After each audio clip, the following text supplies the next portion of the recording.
ఈనాటి పెద్దలు జైపాల్ రెడ్డి గారి 5వ వర్ధంతి సందర్భంగా సభకు అధ్యక్షత వహించినటువంటి మీ అభిమాన నాయకుడు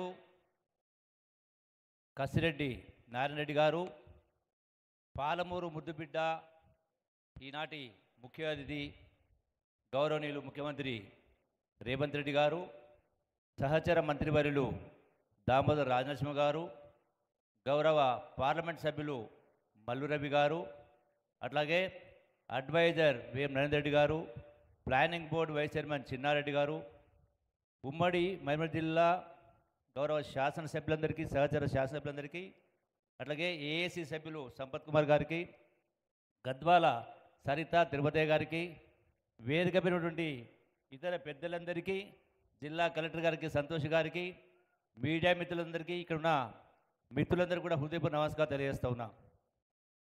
పెద్దలు జైపాల్ రెడ్డి గారు పాలమూరు జిల్లానే కాదు, యావత్ తెలంగాణ రాష్ట్రానికి గర్వకారణం. ఎందుకంటే ఈ రోజున తెలంగాణ రాష్ట్రం వచ్చిందంటే కూడా ఆనాడు తెలంగాణ రాష్ట్రం బిల్లు పాస్ అయిన సందర్భంలో నాకున్నటువంటి సమాచారం పెద్దలు చెప్పిన ప్రకారం ఆనాడు పార్లమెంటు అడ్జర్న్మెంట్ అయితే గొడవ జరిగినప్పుడు జైపాల్ రెడ్డి గారు మీరా కుమార్ దగ్గరికి వెళ్ళి రూల్స్ అండ్ రెగ్యులేషన్ చెప్తూ 3 ఆఫ్ ది హౌస్ పెట్టి నిర్ణయం తీసుకొని చెప్పినప్పుడు ఆనాడు మీరా కుమార్తో ఆ బిల్లు పాస్ చేయించడంలో ప్రధాన పాత్ర పోషించినటువంటి పెద్దలు జైపాల్ రెడ్డి గారు ఈనాడు తెలంగాణ రాష్ట్రం వచ్చిన సందర్భంలో మన మధ్యలో లేకపోవడం దురదృష్టకరం. అట్లాగే ఈనాడు మహాత్మా గాంధీ కల్వకుర్తి ఎత్తిపోతల పథకానికి రూపకల్పన చేసింది కూడా పెద్దలు జైపాల్ రెడ్డి గారే 1989 సంవత్సరంలో. ఇది చిన్న విషయం కాదు, అంటే రూపకల్పన చేసింది ఆనాడు. అట్లాగే పెద్దలు జైపాల్ రెడ్డి గారు తప్పన పడ్డ వ్యక్తి. రెండవది, పార్లమెంటులో జైపాల్ రెడ్డి గారు ప్రసంగిస్తూ ఉన్నారంటే అందరూ చెవులు నిక్కపట్టుకుని వినేవాళ్ళు. ఆంగ్లంలో అనర్గళంగా మాట్లాడితే డిక్షనరీలు వెతుకునేటువంటి వాళ్ళు. అంటే ఈ గడ్డన పుట్టినటువంటి పెద్దలు జైపాల్ రెడ్డి గారు పట్టుదలకు ఒక అంటే అంత గొప్ప అంటే ఆనాడు వారు చిన్న వయసులోనే పోలియో ద్వారా అంగవైకల్యం ఉన్నా కూడా ఉస్మానియా యూనివర్సిటీలో ఉస్మానియా విద్యార్థులకు ప్రెసిడెంట్గా ఉండి 72 కాలేజీలకు అధ్యక్షుడిగా ఉన్నటువంటి వ్యక్తి, ప్రెసిడెంట్ స్టూడెంట్స్ యూనియన్కు. అంచెలంచెలకు ఎదిగి మరి ఆ స్థాయికి, కేంద్ర ప్రభుత్వ స్థాయికి వెళ్ళి ఈనాడు హైదరాబాద్ నిన్ననే గౌరవ మన ముఖ్యమంత్రి వాళ్ళు చెప్పిండ్రు, మెట్రో రావడానికి కూడా పెద్దలు జైపాల్ రెడ్డి గారు.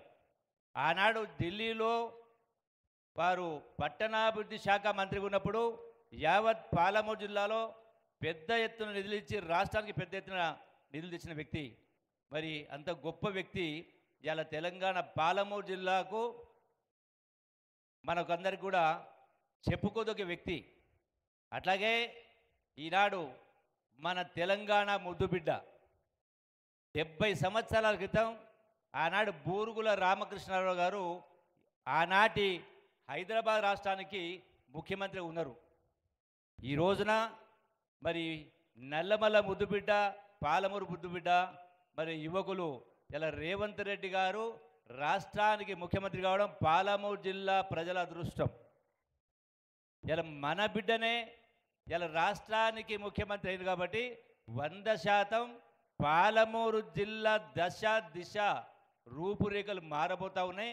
ఎవరు అడగాల్సిన అవసరం లేకుండా ఢిల్లీకి రాజైనా తల్లి కొడుకు అన్నట్టుగా ఇలా రాష్ట్రానికి ముఖ్యమంత్రి అయిన పాలమూరు బిడ్డ కాబట్టి ఖచ్చితంగా మన అందరి సమస్యల పరిష్కారం అయితే చెప్పని ఈ యొక్క సందర్భంగా మీ అందరికీ సవినంగా విజ్ఞప్తి చేస్తూ అవకాశం ఇచ్చినందుకు మరొకసారి కృతజ్ఞతలు తెలియజేస్తూ సెలవు తీసుకుంటున్నారు.